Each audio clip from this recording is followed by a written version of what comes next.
Thank you for tuning in. Welcome to Guy Aitchison's Reinventing the Tattoo Community, a place for tattooers, apprentices, collectors, and the curious to unite under all things art and tattoos. We encourage you to join in these live streams and real-world events where we offer a new option for connecting with each other to better your art, develop your skill set, and be with other like-minded artists. If you're new to our community, you can find us beaming out nearly every day. We've evolved into a quality network of amazing live and on-demand tattoo and art shows that are expanding all the time. Thank you to everyone joining us on YouTube or Facebook, and a special thanks to those of you who are listening to the podcast. Our event schedule and notifications can be found in our official Reinventing the Tattoo community. To get there, search for and download the Reinventing the Tattoo app that is found in both of your app stores, Apple and Google Play. You can also join directly at community.reinventingthetattoo.com. All of our network shows, art jams, drawing groups, interviews, panels, webinars can be enjoyed on demand and are stored in our library, as well as the YouTube and podcast channels. There you'll find countless tattoo and art rabbit holes, perfect for the front room of your studio or to entertain tattoo clients. In fact, we're beaming out 4 channels 24/7. If you go to reinventing247.com, you can see all of this and enter to win a goodie bag with samples from Cheyenne cartridges, raw pigments, and D-Lies Pro. We also have several weekly shows and drawing groups too. Every Sunday afternoon at 1 p.m., you can join Jason Lesser for his Reinventing Drawing Group. All skill levels are welcome. At 9 p.m. on Sundays, you can watch the Tattoo Weekly with myself, Gabe Ripley, and Jake Meeks of our affiliate Fireside Tattoo. Every Monday evening, we have our evening canon class with subscribers led by Guy Aitchison. This month, we are focusing on anatomy. To join, subscribe to the canon at courses.reinventingthetattoo.com. Every Tuesday morning at 10 a.m., we have Ricardo Sturdivant for his Reinventing Drawing Group. Wednesdays at noon, you can find the Tattoo Now show hosted by Gabe Ripley. Every Thursday afternoon, you can find the Tattoo Collecting podcast hosted by Fawn Baker and Jordan Rookus. And on Thursday mornings, subscribers are welcome to join Kier for skill levels that are focused on apprentices, fundamentals, and such. Now, there are several ways to support our show, and that is by checking out some of our upcoming pro development and on-demand shows. We've got stuff from Andre Malcolm, BJ Betts, Bob Tyrell, and others. Find all of this at courses.reinventingthetattoo.com. Of course, we mentioned this being a free community, and we want to say thank you to all of our sponsors for making that happen for us. We recommend checking out World Tattoo Events at worldtattooevents.com. They are the largest, most comprehensive resource for tattoo events worldwide. Lots of stuff is updating as conventions are rescheduling like crazy, so definitely remember to check them out. We also have Inkjet Stencils, found at inkjetstencils.com. Now, print stencils from your mobile or computer. Save your time, hands, and apprentices' hands. Webinars and free samples are located on their website. We've also got Raw Pigments, an ink company that is tapping into the source with acrylic-free pigments that have really been impressing artists across the globe. You can find out more about them at rawpigments.co. We also have D-Lies Pro, known internationally as Dermalize Pro. Protect your art. If you're using saran wrap, watch videos of tattooers to see what it's all about at dermalizepro.com. Also, thank you to Tattoo Now, which is tattoo technology for tattooers. And of course, the founder and inspiration behind Reinventing the Tattoo, Guy Aitchison. You can find his Biomech Encyclopedia, DVDs, machines, paintings, and more at guyaitchison.com. We also want to say thank you to our affiliate, Fireside Tattoo Network, the Apprenticeship Diaries, and ecofriendlytattoosupplies.com. Now, I know it's cool seeing us on the screen, but there, of course, are real YOB in Jimmy Peak, Massachusetts. We'll be webcasting shows live with tons of great content going on. As well as November 12th to 14th, you can find us in Belgium at the Brussels Tattoo Convention. Nick Baxter, Ivana, and Gabe will be doing seminars, beaming in an art jam, and a subscriber-exclusive meetups, as well as general ones. Next May 20th to 22nd, you can find us in Hell City. July 8th to 10th, the Rock River Tattoo and Art Expo. There'll be a reinventing track artist. Amazing venue. It's easy to get to from anywhere in the world. July 29th to 31st, 2022, the Rubber City Tattoo Invitational will be back with Tony Urbanek in Akron, Ohio. Now, if you guys missed that Paradise Tattoo Gathering, don't worry. Next October 20th to 23rd, the Paradise Tattoo Gathering will be back. Now, we welcome positive reviews on our channels and would love for you to follow us. But if you would like to host a reinventing event or to sponsor our community, just send us an email to management@reinventingthetattoo.com. Now, I'm going to get out of here. I will be in the background reading for open to share inspirations and references. Let me know where you're beaming in from. Thanks to our growing crew of contributing artists, reinventing reach more of the right people for the right reasons. Thank you for inspiring. Daily, take it over in our virtual reinventing offices. All right, can you guys hear me? I'm unmuted. Lauren, was that your connection or is our connection okay? Yeah, everything's good. Okay. Can Toby and Nisha, you guys can hear me okay though? Sure. Cool. Okay. All right, so welcome to Live in the Castro. In this episode, we interview Toby Linwood and Nisha Supahan, husband and wife and owners of Tattoo 34, the only Indigenous and Black owned tattoo shop in Portland, Oregon. Toby is a tattoo artist and manages the shop's design, feel, and vibe. Nisha is his partner in life and in business and is the administrator and manager of Toby's schedule, and she runs all of the back end of the tattoo shop for all the artists. We are going to hear about how Toby got into tattooing and all about Tattoo 34, which has very unique and inspiring goals coming up. You guys are currently moving from one building to another, right? For your tattoo shop? Yeah, we're just moving down the street. We're on 34th and Hawthorne. Now we're moving up to 41st and Hawthorne. We'll keep the same name, Tattoo 34 though. Were you guys mostly looking for a bigger building? Or wanted our own building. oh yeah. We had a slight kind of disagreement with our landlord. Mm-hmm. And so we started looking for a place to lease, and the first building we looked at said for sale by owner. And we were like, why don't we just why don't we just buy a building instead of lease it so we don't have this problem ever again? Yeah. It feels like much more secure, right? So yeah. That sounds really simple, but it was like a year making yeah. But yeah. Yeah, I can imagine. Like, oh yeah. Oh hey, would you rather just buy it? Yeah. Yeah. All right, let's just buy it. Yeah. Yeah. That was it's like really like a whole process of trying to get like loans and figuring out the right place and stuff. Tony, or where are you guys both from? Are you guys both from Portland?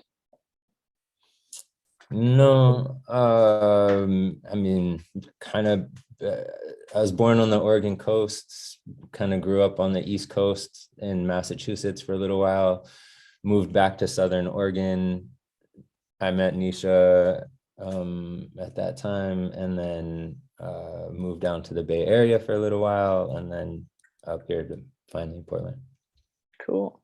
And my mom grew up in Portland. She met my dad. Her and my dad met in Portland, and then moved down to our reservation in California, and then I was born. So I grew up there. And then went to Southern Oregon for college and met him. You guys met in college? Well, I thought he was in college. I was in college. He came to the Native American Student Union meetings, and I was under the impression that he was in college for a short period of time. Smart, Toby. Yeah. He was not. Good. But yeah, 20 years later, we're still here. So That's like a good way to find community. Like, oh, okay, I'll just go to the college campus and see what they have over here. My cousin invited me to a party at her house, and I kind of never left. So. Aw. What's a crazy story, but my mom and my biological father met the same way. Really? Mhm. By pretending they were in college. Same school, everything. My mom went to Southern Oregon, and same town. Wow, that's cool. I bet they're like really stoked on your story. No, I don't know. No? I thought they'd be like, yeah, that's how we did it. I don't think my father even knows that story. So. Oh. Wow. Toby, what was the first art piece you remember doing? I did like the self-portrait in like second grade. And it was like, oh, this looks just like you. What did it really whenever you're in second grade? Or was it like a like kind of like color pencil-y and like, oh God. Probably yeah. No. Not at all. When did you know that you were like so like attached to this art thing? So I used to fly back east all the time to go visit my family. My mom's from the East Coast. And I'd fly into Boston and see graffiti everywhere. And in Southern Oregon, we didn't have much of any kind of like cultural scene of any kind. It's pretty anyway, yeah. So I'd see graffiti. I was hanging out with my cousin, listening to Naughty by Nature. I think I was like 12 years old. I remember the exact moment. I was like, I'm gonna pursue art for my life and make it happen.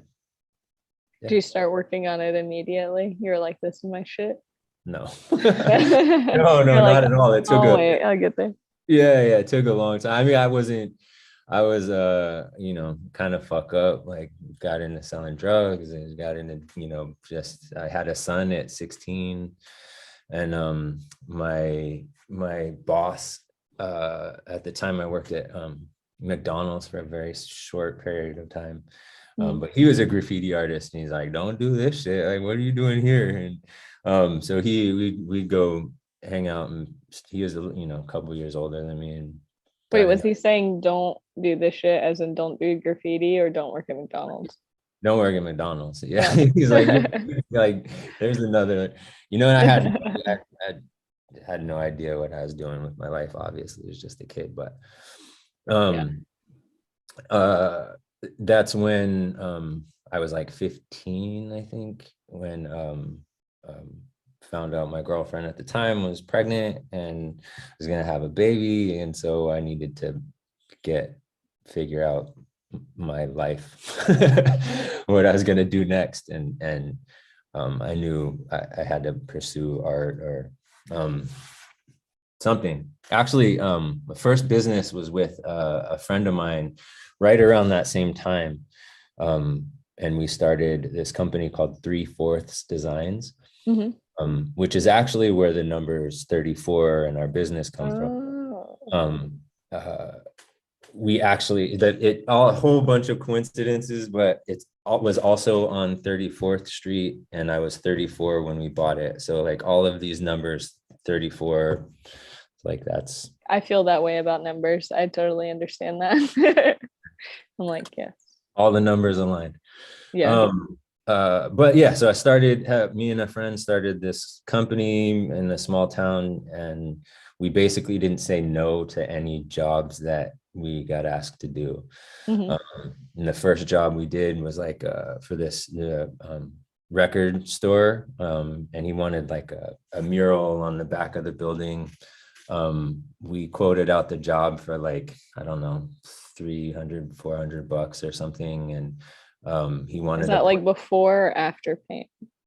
Where, Yeah. you know, where you like buy our paint and then pay us. No, that was, Oh man. yeah. We ended up making about $25 Yeah. each. And we had never painted portraits before. So we went to my friend's mom's basement and just started painting. Spent my next like 4 or 5 days like just painting portraits in the basement. And then before we attempted this mural. And every job like since then like kind of just kept, you know, with the determination to like not say no and take on projects that were too big and just keep going, really paid off. And you guys wanted to do it right. You guys could have not practiced those portraits and then just been like, yeah, kind of good, right? Yeah. It led, you know, it led to like more and more work. And then I got hired on to like this, it was kind of like a boys and girls club, like after school program. Mm-hmm. My mom and a friend of hers did work at the Boys and Girls Club. They left to create their own program. And this guy, Tom Cole, really, I mean, what this place is now is incredible. It's this full-on school and it's awesome. But the motto behind that business was empowerment through opportunity. And so he used to just give me blank checks to go buy paint, and he'd always like hire me to do, you know, whatever. I created this like large sculpture piece that as soon as you walked in, there's like all these kids holding up this globe, and it's pretty. It was dope. like making the space that he was working on. It was like a Boys and Girls Club. Yeah, Kids Unlimited. Making that space like decorating it with murals and objects. Mm-hmm. Yeah. I would love to see that place because it sounds like when we talked about it before, it sounds like you put a lot of work into it. And I'm like, what does this place look like? You know, like this guy's just like, get paint, fucking rock it, you know? You know, like having my son so young, you know, my father you know, wasn't around. I didn't know him. And so like I knew that I never wanted to do that to anybody else. Mm-hmm. And so I really worked my ass off. I had at the time, you know, 16, 17, I had 2 full-time jobs at 17 at least. We lied to this lady about being 18 and she rented us an apartment and I had to pay for it. So I was working at McDonald's and Hometown Buffet, and I'd wake up at like, I don't know, 3, 4 in the morning and go open McDonald's. And then I'd have like, get off at like 2 or 3. And then I'd have like a couple hours off and I'd walk to Hometown Buffet and then finish at like midnight. And then I'd get home and you must have been terrified. Nah. Of like having a baby and you're like, and now I have to like work my ass off. I can't fuck this up. Like what happens if I drop the ball, you know? Yeah. I mean, I did, you know, from time to time, it didn't help. You know, like it's you know, I got into drinking and had alcohol issues and workaholic issues. And, yeah. You know, no, I wasn't always healthy or good, you know.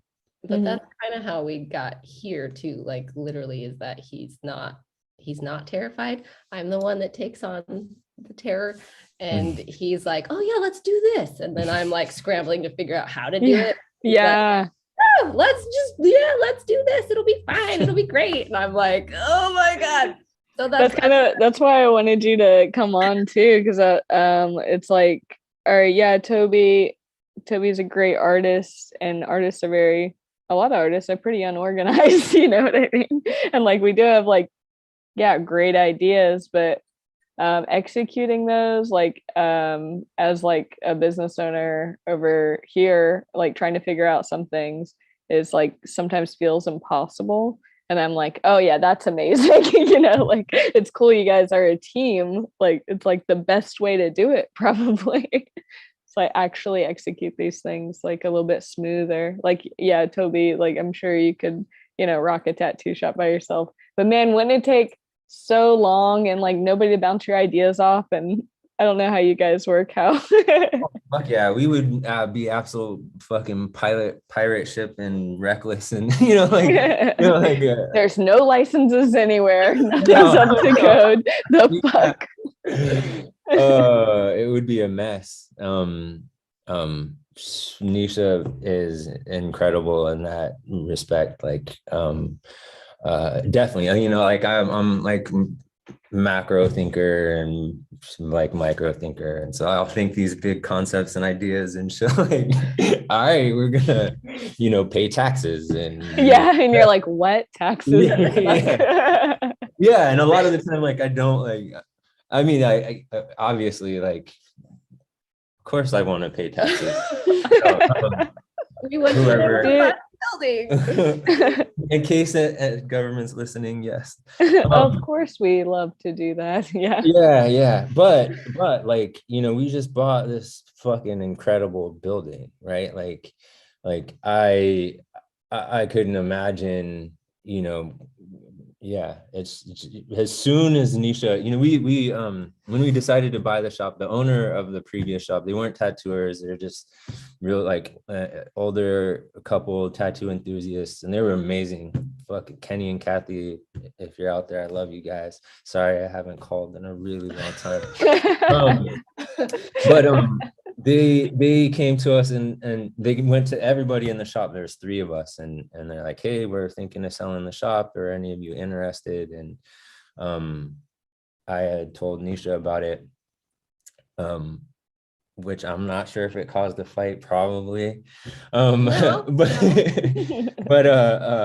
it takes a while sometimes to like get Nisha on board with my ideas. Well, yeah, I can see that. I had a friend just ask me like, hey, I'm thinking about opening up a shop. I'm like, okay, first of all, it brings in this much money, but the bills are this much money. You don't make shit off it. Are you doing this for money? Because that's a bad idea.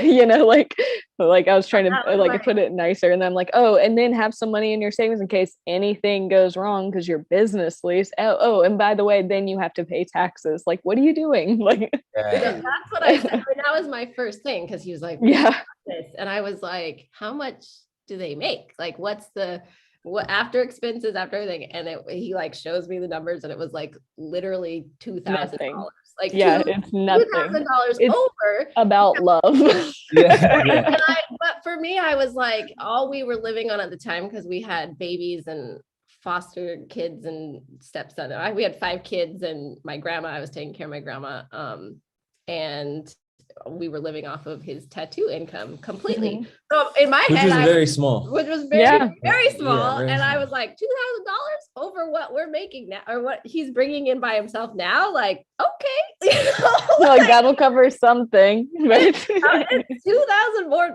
Like, and at the time it was like, well, all we can do is make it better. Like for me, as long as it's not underwater, then like we can make it better. Yeah. I Absolutely. also with that, at the time, like I was really hesitant. I wasn't not scared, but definitely hesitant because like I had not, I didn't feel like I had been in the industry long enough to own a shop, and I didn't have enough experience that I really wanted to own a shop. How long had you been tattooing then? At the time, I think it was 4 years. Yeah, because it's been 6 years now. So Yeah. like 4 or 5 years. Meanwhile, people just getting out of their apprenticeships are opening tattoo shops, and it's like, hey man, maybe you should go for it, because these kids up the street are already opening up a shop and they don't give a fuck.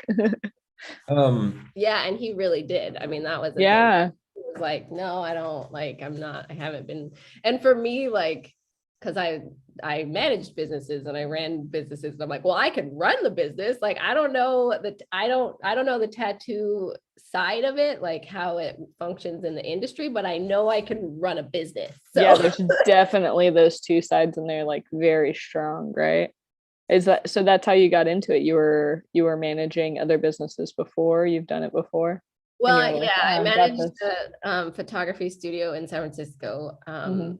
That was what I was doing before we moved. And then I was, at home with kids and a grandma. And when he was like, "Oh, we can do this," my head was like, "Oh, I could start thinking again. Like I could start using my Yeah. brain." You're like, I am trapped. Like, Spreadsheets. Like, I'm like, yes. that gets me I want a Nisha. How do I do that? yeah. So that is how, I was like, well, are you doing it or are we doing it together? Yeah. Like, Which is a good question to ask, because sometimes people are like, no, I want to do it all by myself, It's like, yeah, but I yeah. would say we were like, I'd be like, oh, well, manager, like, that's so cool. Yeah. How do you guys bounce ideas off of each other? Do you guys collaborate a lot with that? No. You're like, Toby, genius, got it. Yeah, No. I kind of what we were saying before. Toby's like, let's do this. Yeah. Like, okay, what can I pull out of that? Because a lot of the time we have the same goal. Like ultimately our goal is the same. Mine might be like this attainable, realistic one, and his might be like this one. But so you're building the building blocks to get to the thing. Right. Yeah. But ultimately it ends up kind of, we can compromise into like the same. So it's, and we before, like there'll be some things where I'm like, okay, you have to, people think that I have like this special in to like getting him to answer me. Like they'll be like, oh, Toby hasn't answered my text. Toby hasn't checked his email. And I'm like, I know they do that too. They like call the shop and they're like, can you talk to your artist about this? I'm like, no, they are their own people. Bye. yeah. And I'm like, I know I'm his wife and I know like we live together, but it's still like, I feel like sometimes I have to like pin him down and be like, okay, here's the computer, read this before I publish it on our website, just to prove like we're on the same page. And he'll be like, yeah, oh, that's fine. And I'm like, cool, publish. No, like it sounds like he just trusts you to do it. Like, yeah, I don't know. Proofread, cool. For the most part. Yeah. It sounds like a great way to run a business, honestly, with like a teamwork going on. It's decent. We are, I feel like together, Nisha and I have been really successful in a lot of things.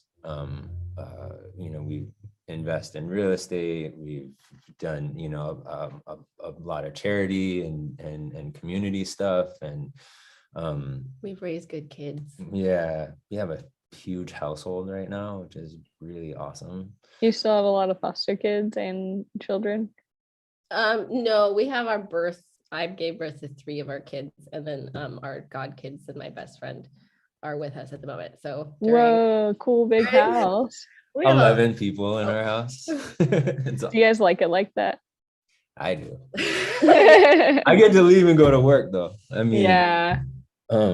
It's great pandemic living. We had to, we're native and we're like, we're creating our own village. Like we have our own village, and that's, kids have kids to play with and adults. When he is working 24/7, I'm like, I have an actual adult to talk to at home. So yeah, that's real. That's pretty lucky. I want to buy a bigger house and bigger property, and she like gets scared. I'm not scared. I just want to finish the one that we have right here that we're sitting in. Yeah. One thing at a time. Yeah, like one thing at a time. Like let's finish this giant project and then talk. I'm like that. I had to like work on writing the seminar for the Paradise tattoo thing. And for 3 months, I wouldn't let any of my friends talk to me about anything. And they'd be like, so, hey, what about this whole future thing? Like, you want to go on a trip? I'm like, nothing. I can think about nothing. Like, like, don't ask me anything. I don't want to hang out. They were like, okay. I was like, seriously, one thing at a time. Like, oh, so I work not that way at all. And this is, this is a part like a tree. God. I want to get into like jewelry making, like I was a Cool. sculptor before this, but I love having like 10 or so projects like on the table at a time, so that like if I get bored or stuck or need to shift, I can jump to something else and come back. But like by doing that, like learning from one project to the next project, it benefits all of them better. Yeah. And that's a huge reason why you freehand on your tattoos, like that whole same concept, which is hard for people like me who think completely different. I mean, I have You're like, you wouldn't draw 5 roughs before you do that. Yes, we have figured out sort of how to work together with the way that we both think differently, but that's like, that translates to your tattooing too, is that way of thinking and how it. So you don't normally come to the shop. Do you come to the shop at the same time? I was gonna say, like, you guys do a lot of things together. Like whenever you're talking about investing in real estate and running this business and getting it off the ground and raising kids. Are you guys well, if you don't go into the shop, so you guys don't have to like be and for lack of a better word, stuck together all the time. Like honestly, I think we do better when we're sharing space and time more of the time. We do, like when my first son was born, complications, everything, we were in the hospital for 2 weeks afterwards, just him and I and the baby for the majority of the 2 weeks. And it was great. And we do like our ceremonies. For me, we'd have isolation where our family is together and fasting and stuff. And those times, honestly, like are really good. And during the pandemic, when it was shut down and we're like, oh, we have to be together all day. I love that. And I think Toby, what do you think about it? He's like, sure, go off. I was losing my damn mind. But he was not doing what he normally does, but not with us. No. That's what I'm saying.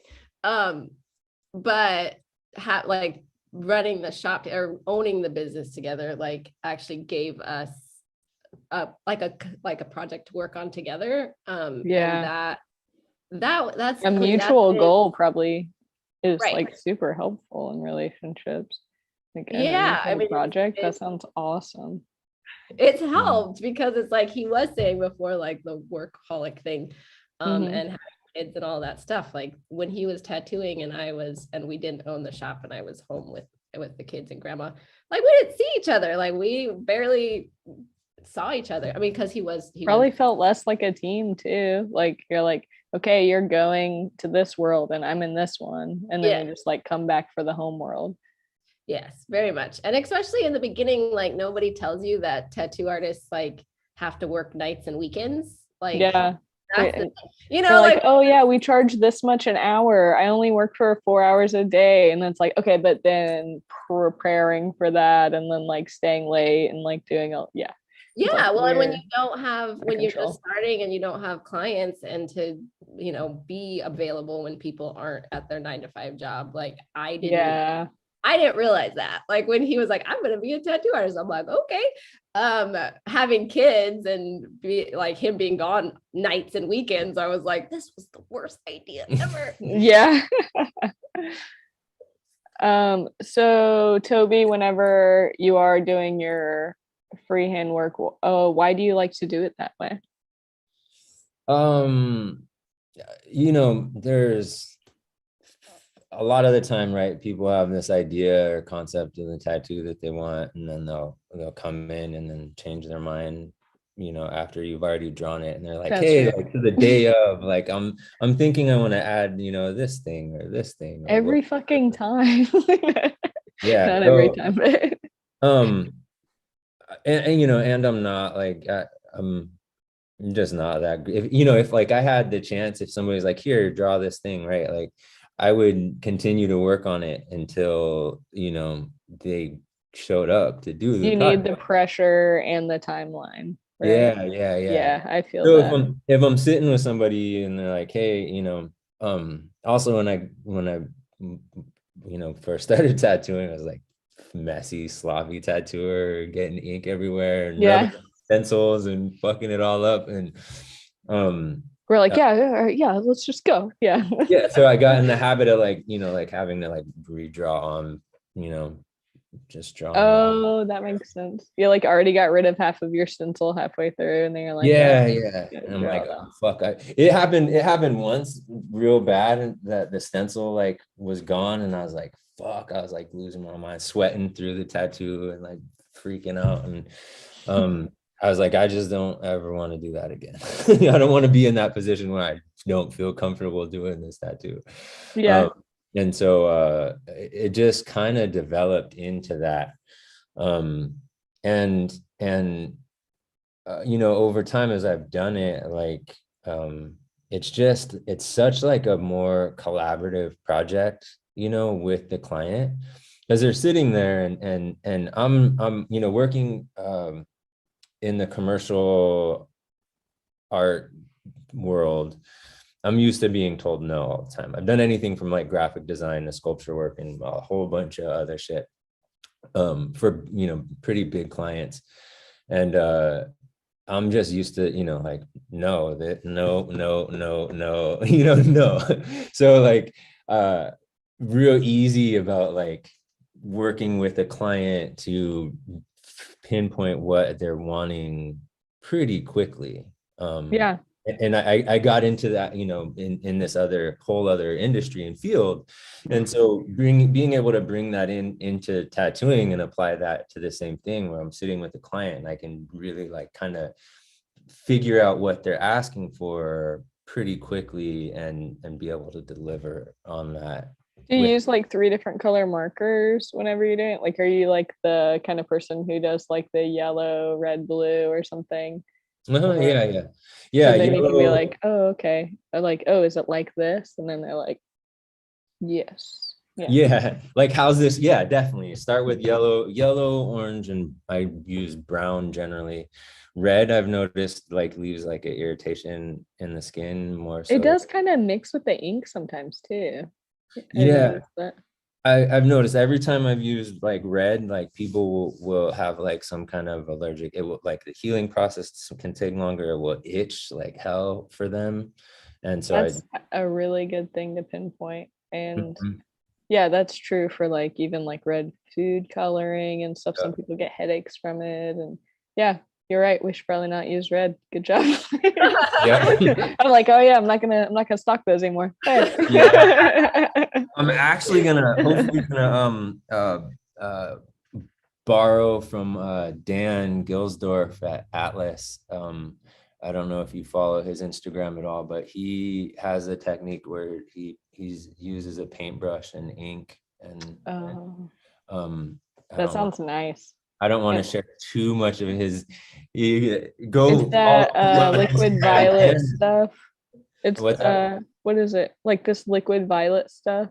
I've heard about that, but I actually figured this out before seeing him do it. But if you cut just a small sheet of stencil paper and use alcohol, not water. Smart. And it is amazing in a paintbrush. And then it's all like, reusable, right? Like, as long as you haven't broken the skin yet, you can that's awesome. Clean the brush better. Yeah, that makes sense. I've been meaning to ask him about it because yeah, Dan is amazing. I'm gonna check out his Instagram so I can see it. So you've done a whole bunch of different types of art. We even talked about you did like set building. So you've done like sculpture work and a lot of painting, and now you're talking about jewelry making and stuff. Why tattooing? I love tattooing. I found this out after like being in tattooing. It all kind of clicked, but I was working for like events doing these large scale sculpture pieces that I'd spend months on.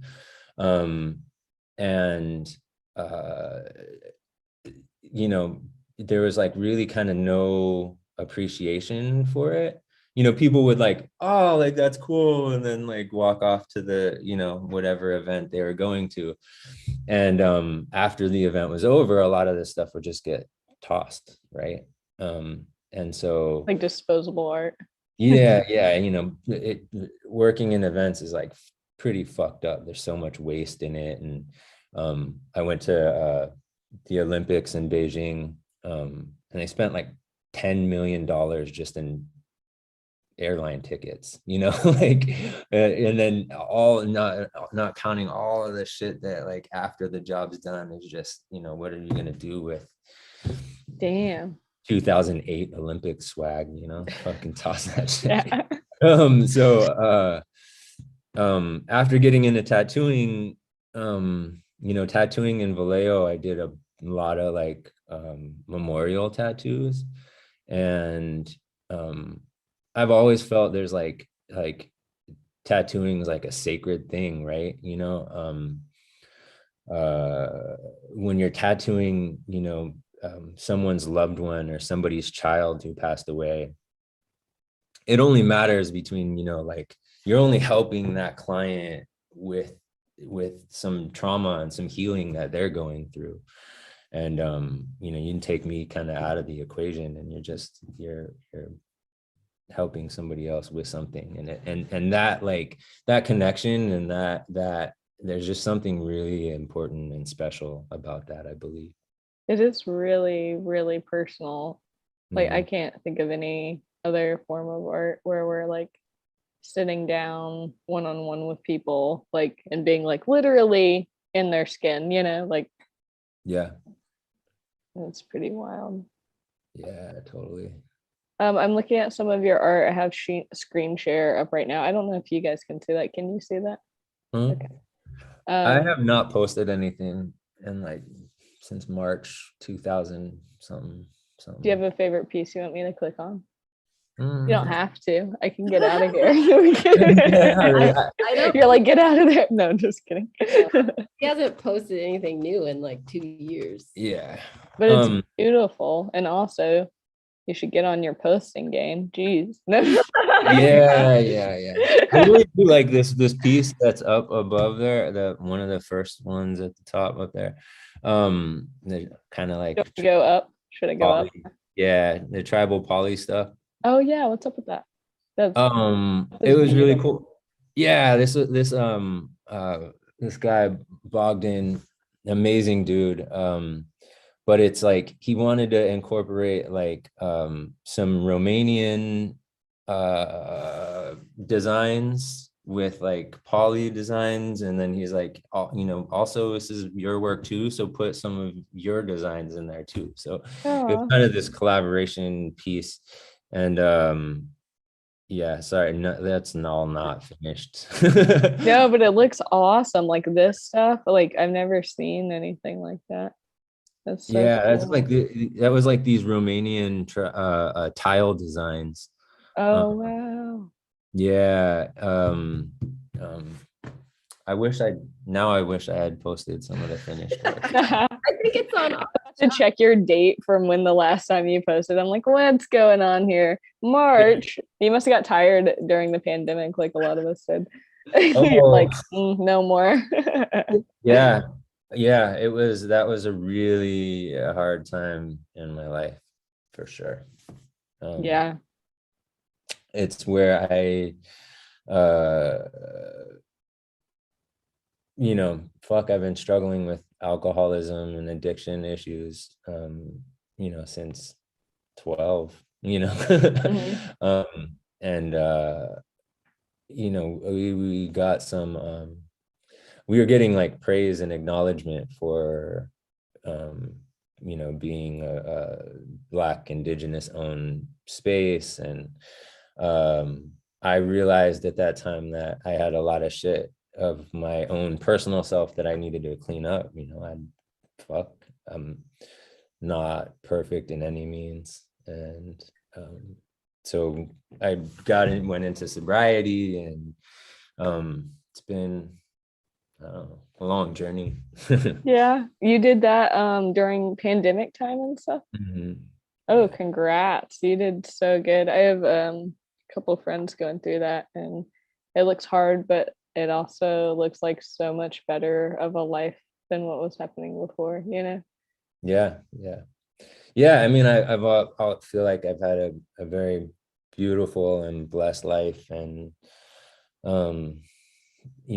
definitely becoming somebody I didn't want to be and not proud of. So I had to shift. I did change. Are you proud of yourself now? Are you someone that you know, like you feel like yeah, okay, I'm doing this. I'm fucking doing this. No, like I always feel like I've, been good person, and always tried to do good by others and for others, and but shit, had a lot of a lot of things to clean up. Yeah, it sounds like you've always been pretty good at having a big heart and putting others before yourself, like even with like the workaholic thing, you know. Well, what do you guys both like to do outside of the shop? Oh wait, hang on. If anybody has any questions, now's the time to think of them and put them in the chat. If you don't, that's fine, but I learned that I'm supposed to give warning. So okay. What do you guys like to do outside of the tattoo shop stuff?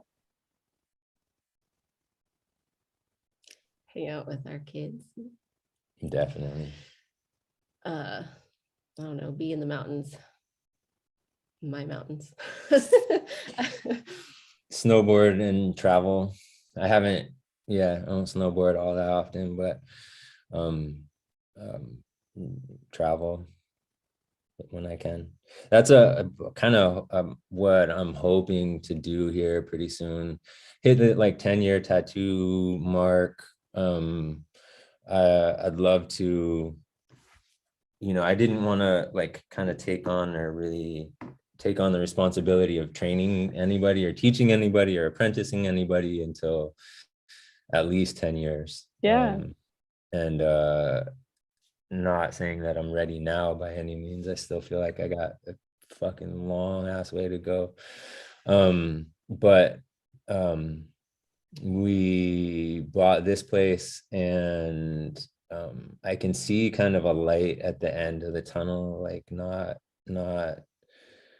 saying that I'm not going to work as much, but like work differently, shift a lot of smarter.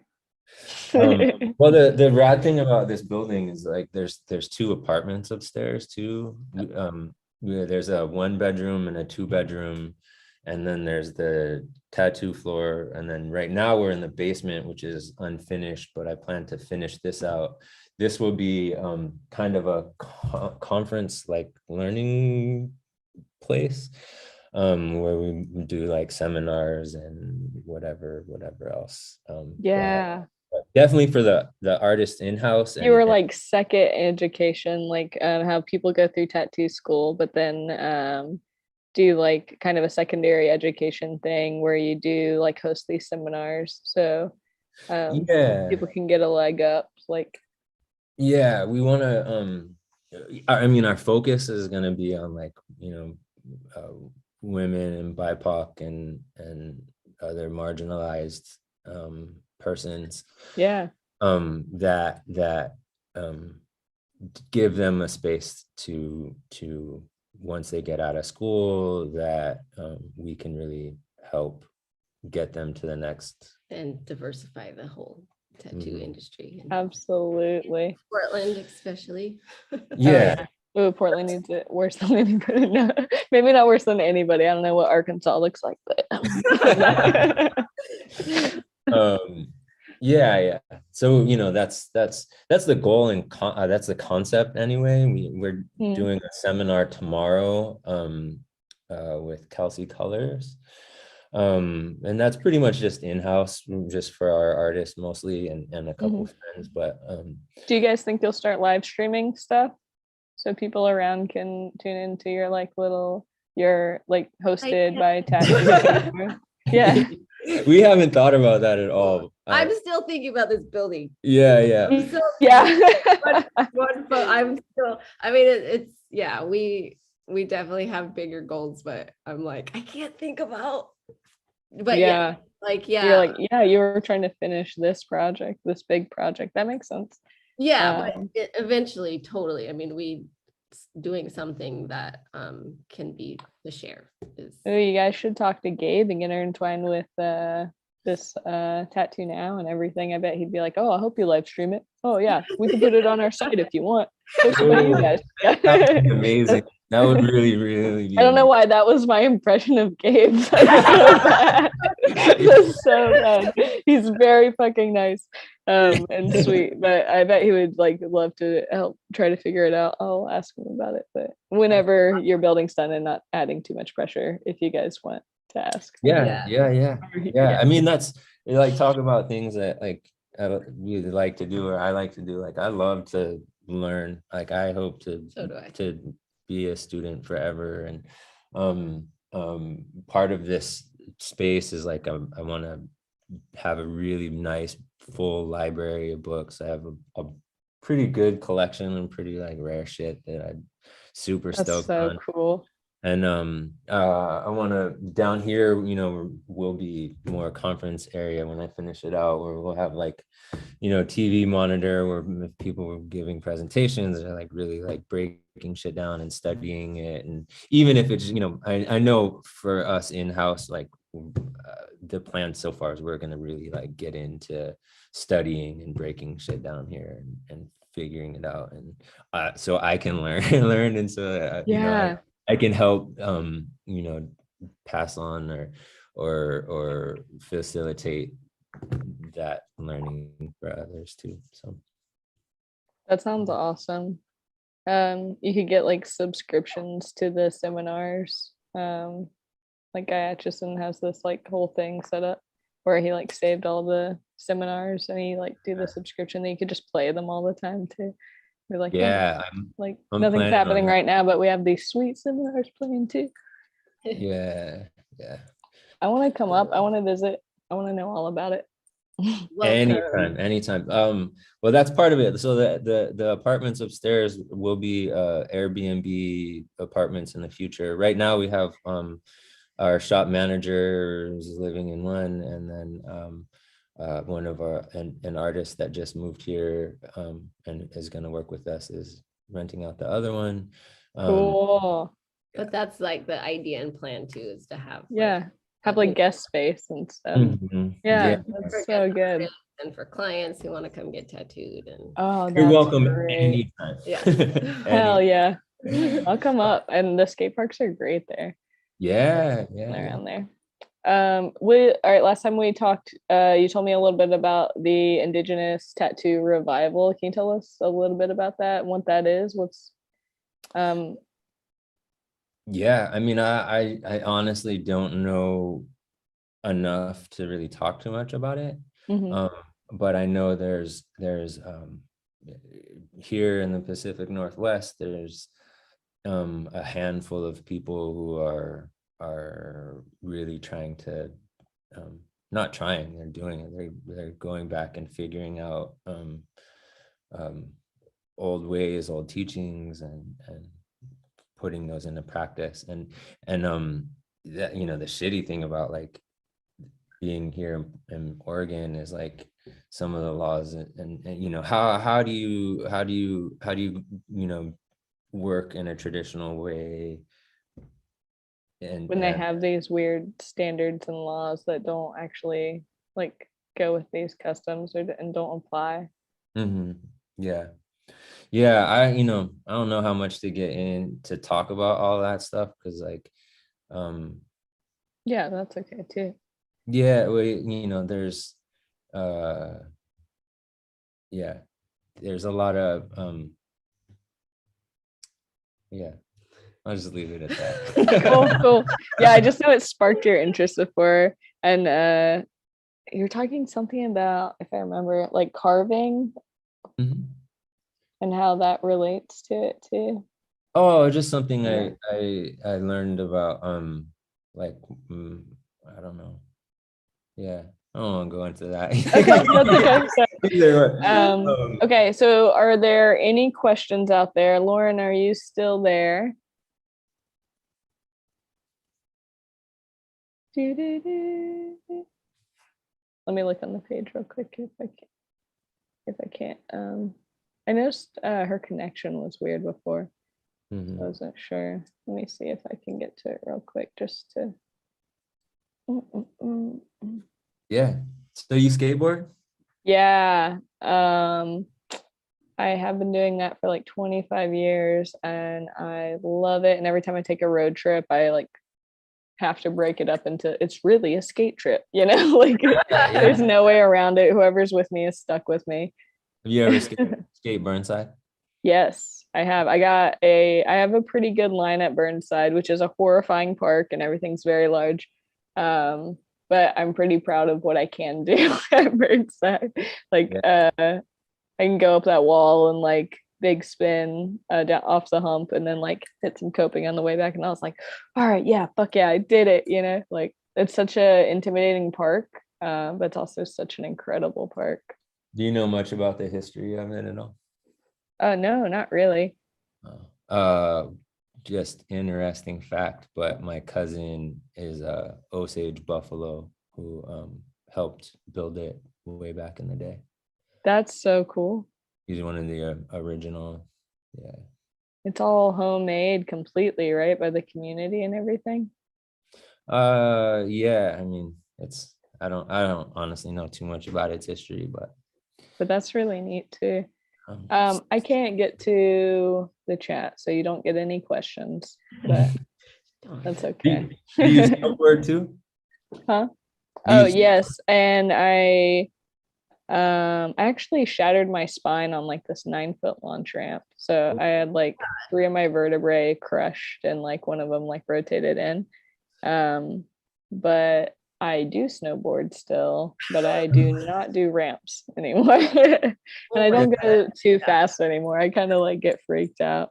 Do you do ramps and stuff, or do you do like the crazy super fast stuff? Most people are like really into going fast and I'm so horrified. I don't want to die. No, I don't do any crazy shit like that. I used to. So when I first started snowboarding, like first time was like up at Mount Ashland in Southern Oregon. And I knew nothing about any of it. I didn't, know what the symbols or any of that shit meant. So I just got on lifts and went down. And oh my god, like you're like, yeah, Black Mountain, that sounds great, or Black Diamond, that's what I did. Yeah, it sounds fun. That sounds like a cool logo. Yeah. So, but now like I just have fun. I'll go fast and I'll like do like I haven't snowboarded enough in the last few years since having kids, which was 23 years ago. So. I heard that they had a lot of snow when I just realized we were in different places for a minute, but there was like this big rainstorm and all of our mountains around here apparently got like a lot of snow just like last week. Oh, okay, good. I was like, in my head, Portland rains all the time. Like, I don't know. You know the hotel in The Shining? Yeah. Yeah, that's in Mount Hood. Where we are. Do you guys stay there? I want to. Yeah, I really want to. That sounds so scary. No, the inside is nothing like the other one. Yeah, I was so disappointed to find. But yeah, that's what I would want too. Yeah, it's like, just the outside when they, yeah. Yeah. But regardless, cool little fact. But I do want to stay up there. They have a pretty dope brunch. That's sick. And no, I'm not gonna stay there. I'm gonna stay above your guys' tattoo shop. No, I don't know what your situation will be then, but thank you guys. Yeah. Thank you guys for talking to me about stuff. It was really fun. And will you guys say your Instagram and where people can find you in your shop and everything? Our Instagram is tattoo the numbers 34 PDX. .com. No, that's yeah, that's our website, tattoo34pdx.com. You're like, they're all intertwined. Perfect. Yes, tattoo numbers 34pdx. You can pretty much find us wherever. Awesome. Yeah. Thank you. And if you want to look at Toby's 2-year-old tattoos, Toby, post them. Oh, one day. You're so far behind. You just have to start with whatever you did last week. Word. But you probably have like so many good ones, so you can like finish like bigger pieces and stuff. You can like go through and be like, man, my Instagram's about to look sick, and then just like post 6 of them. Yeah, that's gonna be awesome. Okay, well, you can follow Reinventing the Tattoo at Reinventing the Tattoo, and me, Haley Adams, at Haley Haley Adams Tattoo. And I post all of the Live in the Castro stuff at Live in the Castro Tattoo, because Live in the Castro was taken. It's just pictures of the street. It's very weird. And thank you guys for talking to me. I will see you guys someday again. yes, Thank you so much. Awesome.